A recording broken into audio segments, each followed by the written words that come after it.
꿈과 믿음이 자라나는 비전랜드. 사랑하는 동산의 모든 교회학교 교사분들, 특별히 새로운 마음으로 교회학교 교사를 지원하신 신입 교사분들을 진심으로 환영합니다. 아마 긴장되는 마음과 또 설레는 마음, 염려되는 마음과 여러 가지 마음들로 이 시간을 준비하고 계실 텐데요. 선생님들께서 꼭 기억하셨으면 좋겠는 것 딱 3가지만 영상을 통하여 먼저 인사드리고 나누려고 합니다. 먼저는 나를 부르신 분이 누구신지를 알아야겠죠. 그리고 두 번째로는 나를 그렇다면 부르신 곳이 어디인지를 알아야겠죠. 마지막으로 나를 부르신 이유가 무엇인지를 함께 오늘 여러분들과 나눌 예정입니다. 가장 먼저 나를 부르신 분이 누구신지를 우리가 꼭 알아야 할 것입니다. 사랑하는 선생님들을 교사로 부르신 분이 누구실까요? 너무 쉬운 질문이죠. 바로 하나님이십니다. 성경에는 아주 작은 일조차도 하나님의 주권 아래에 모두 진행됨을 강조하는데요. 제가 말씀 한 구절 읽어드릴게요. 참새 2마리가 한 아사리온에 팔리지 않느냐. 그러나 너희 아버지께서 허락하지 아니하시면 그 하나도 땅에 떨어지지 아니하리라. 아멘. 하물며 참새 1-2마리가 팔리는 것, 땅에 떨어지는 것도 하나님이 주관하시는데 너무나 소중한 우리의 다음 세대를 섬기는 교사의 부르심이 반드시 하나님으로부터 나왔음을 우리가 기억할 수 있는 것이죠. 사랑하는 여러분, 혹시 해버지라는 말 들어보셨나요? 해외 축구의 아버지 박지성 선수를 해버지라고 부른다고 합니다. 맨 처음에 박지성 선수가 맨체스터 유나이티드라는 팀에 입단한다고 했을 때 많은 사람들이 걱정했대요. 저렇게 작은 동양인이 그 축구 잘하는 영국인들 사이에서 살아남을 수 있을까? 그리고 많은 사람들이 염려했다고 하지만 걱정과 다르게 그 누구도 맨체스터 유나이티드라는 팀에서 박지성 선수를 무시하지 않았다라고 합니다. 그 이유가 뭔지 아세요? 감독님이 부르셨으면 이유가 있겠지. 당시에 알렉슨 퍼거슨이란 그 유명한 감독이 불렀다라는 이유만으로 이미 박지성 선수의 가치가 입증이 된 것이죠. 사랑하는 여러분, 아마 교사로 섬기시면서 여러분의 마음이 낙감될 때도 와, 내가 정말 이걸 잘하는 게 맞나? 라고 염려될 때도 있을 것입니다. 그때마다 내가 괜히 한 것은 아닌가 이 부르심에 대해서 흔들릴지도 모르겠습니다. 그러나 반드시 기억하십시오. 여러분을 부르신 분은 하나님이십니다. 조금 탁월한 감독 한 명이 불렀다고도 그 사람의 가치가 인정되는데 전능하신 하나님, 모든 것을 만드신 그 하나님이 여러분을 부르셨기에 여러분은 충분히 담대하셔도 됩니다.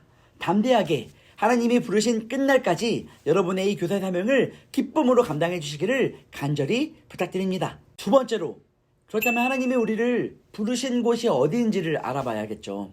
하나님께서 사랑하는 선생님들을 부르신 곳은 바로 비전랜드입니다. 저는 이름이 갖는 힘을 믿습니다. 왜냐하면 실제로 성경에서도 하나님께서 어떤 사람에게 사명을 맡기실 때 이름을 바꾸시는 경우가 종종 있기 때문이죠. 아브라함이라는 인물의 원래 이름이 뭔지 아십니까? 아브람이었습니다. 아브라함이란 이름 뜻은 존귀한 자였는데 하나님이 아브라함을 더 크게 쓰고 싶으셔서 이름을 열국의 아비라는 뜻이 담겨있는 아브라함으로 바꾸셨죠. 사라의 이름 뜻은 원래 사레였거든요. 그 이름 뜻은 공주라는 뜻을 갖습니다. 근데 하나님께서 사라를 더 큰 인물로 사용하시고자 열국의 어미란 뜻의 사라라는 이름으로 바꾼 것이죠. 그렇다면 우리를 부르신 곳의 이름 비전랜드에는 어떠한 뜻이 담겨 있을까요? 많은 분들에게 비전랜드 하면 뭐가 떠오르세요? 라고 물어보자 이렇게 대답하시더라고요. 저는 에버랜드가 떠올라요. 저는 서울랜드가 떠올라요. 라고 이야기하시더라고요. 저는 비전랜드가 이런 공간이 되기를 간절히 소원합니다. 우리 다음 세대가 떠올리기만 해도 너무 가고 싶은 것, 떠올리기만 해도 너무 행복한 꿈의 공간, 축제의 공간이 되기를 간절히 소원합니다. 이러한 의미가 담긴 우리 비전랜드에 예쁜 로고가 있죠. 한번 보실까요? 너무 이쁘죠? 앞에 잘 살펴보시면 이 로고의 비전의 색깔이 무슨 색이죠? 하늘색입니다. 랜드의 색은 무슨 색이죠? 바로 땅의 색인 주황색이죠. 즉 우리 비전랜드는 하늘의 꿈을 갖고 이 땅을 살아가는 다음 세대를 응원하는 꿈의 공간인 것이죠. 이 비전랜드 위에 다양한 별들이 떠오르고 있는데요. 이 별들의 색깔은 각 부서의 색상을 사용하여 저희가 의미를 담았습니다. 여러 부서의 꿈과 희망이 담겨 여러 부서의 꿈과 믿음이 자라나는 그런 꿈을 꾸는 공간이 바로 비전랜드인 것이죠. 그러나 이 비전랜드는 단순하게 꿈만 꾸는 공간은 아닙니다. 이 비전랜드에선 반드시 우리의 믿음이 자라나야 되기 때문이죠. 제가 우리 비전랜드의 주제 성구를 한번 읽어보겠습니다. 오직 사랑 안에서 잠든 것을 하여 범사에 그에게까지 자랄지라. 그는 머리니 곧 그리스도라. 범사에 예수님에게까지 자라나는 것, 그것이 바로 우리 비전랜드의 존재의 이유입니다. 제가 청년사역을 오래 하였는데요, 청년사역을 오래 하면서 가장 마음 아팠던 것이 있습니다. 내가 이 청년들을 조금만 더 일찍 만났으면 좋았을 텐데, 이미 그들의 자아가 너무 형성된 그들에게는 믿음이 들어갈 자리가 없을 때가 참 많더라고요. 그래서 우리 교회학교 비전랜드의 사역이 매우 중요합니다. 그들의 자아가 형성되어지는 그 중요한 시기에 내 인생의 주인은 하나님이시구나, 나는 하나님의 자녀이구나가 새겨질 수 있도록 사랑하는 모든 교사분들이 끊임없이 그들의 마음에 믿음을 넣어주기 위하여 기도하시며 동역해 주시기를 간절히 부탁드립니다. 이러한 비전랜드의 자라남을 영상으로 준비했는데요, 영상을 한번 잠깐 보실까요? 꿈과 믿음이 자라나는 비전랜드, 안산 동산교회 교회학교의 새 브랜드 비전랜드에 오신 여러분 환영합니다. 비전랜드에서 제일 먼저 만나는 동산이 있어요. 바로 비전힐 키즈입니다. 세상을 막 시작한 어린이 성도들이 다양한 경험 속에서 꿈을 키워가는 동산이지요. 비전 씨앗에서 믿음의 씨앗을 심고 비전 새싹에서 사랑스러운 생명을 바라보며 비전 꽃에서 아름답게 피어나는 기쁨을 경험합니다. 꽃이 피어나는데 꼭 필요한 비전 햇살과 비전 단비가 더해져 어린이 성도들은 무럭무럭 자라납니다. 비전힐 키즈에서 자라는 동산의 다음 세대들은 이제 조금 더 큰 꿈을 향해서 믿음의 농사를 시작하게 됩니다. 바로 비전팜에서요. 복음의 씨를 직접 뿌려보고 믿음의 좋은 습관을 땀 흘려 경작해보고 성품에 맺히는 열매를 경험할 수 있어요. 이렇게 자라나게 하시는 분은 바로 하나님이세요. 이제 비전팜에서 무럭무럭 자란 동산의 청소년들이 각각 건강한 나무로 심겨져 더 크게 자라는 곳이 있습니다. 바로 비전 루트와 비전 트리예요. 비전 루트 중등부에서 말씀의 뿌리를 깊게 내리고 비전 트리 고등부에서 흔들리지 않는 단단한 나무로 자라갑니다. 이렇게 단단하게 자란 비전랜드의 다음 세대가 하나님 나라의 큰 숲을 이루며 풍성한 열매를 맺게 될 것입니다. 아주 작은 씨앗에서 가장 단단한 나무로 자라서 풍성한 열매를 맺기까지 동산의 모든 다음 세대가 행복하게 꺼가는 꿈과 믿음의 비전랜드. 비전랜드는 동산의 자랑스러운 미래입니다. 그렇다면 마지막 세 번째, 하나님이 나를 부르신 이유가 무엇일지를 함께 살펴볼 필요가 있을 것입니다. 사랑하는 여러분, 하나님이 여러분을 교회학교 교사로 부르신 이유가 무엇일까요? 그런 생각해 보신 적 있나요?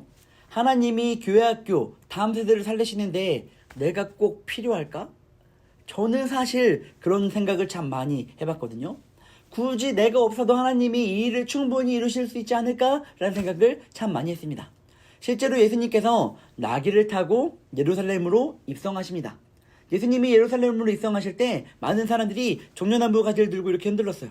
호산나 다윗의 자손 예수여 어서 오시옵소서 라고 마음껏 예수님을 찬양했죠. 그러자 많은 바리새인들이 예수님께 와서 예수님께 이렇게 말합니다. 예수님, 저 사람들 말려주세요.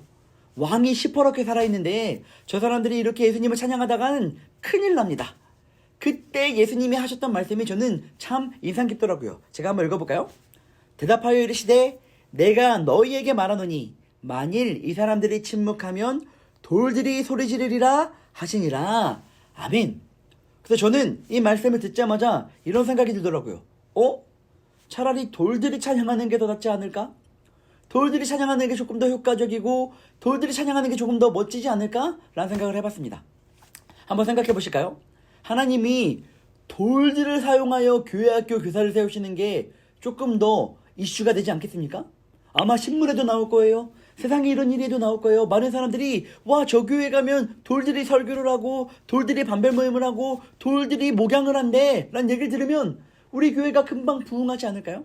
근데 하나님께서는 왜 돌들이 아닌 우리를 교사로 부르신 것일까요?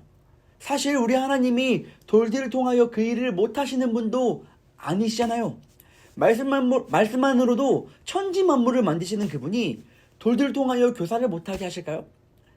그렇다면 그걸 하실 수 있음에도 우리를 부르신 이유가 분명히 있을 것입니다. 저는 하나님이 우리를 부르신 이유가 여기에 있다고 확신합니다. 사랑하셔서. 하나님이 가장 기뻐하시는 다음 세대를 살리는 일을 가장 사랑하는 여러분과 하고 싶으셨기 때문에 하나님이 여러분을 부르신 것입니다. 저는 취미가 있습니다. 뭔지 아세요?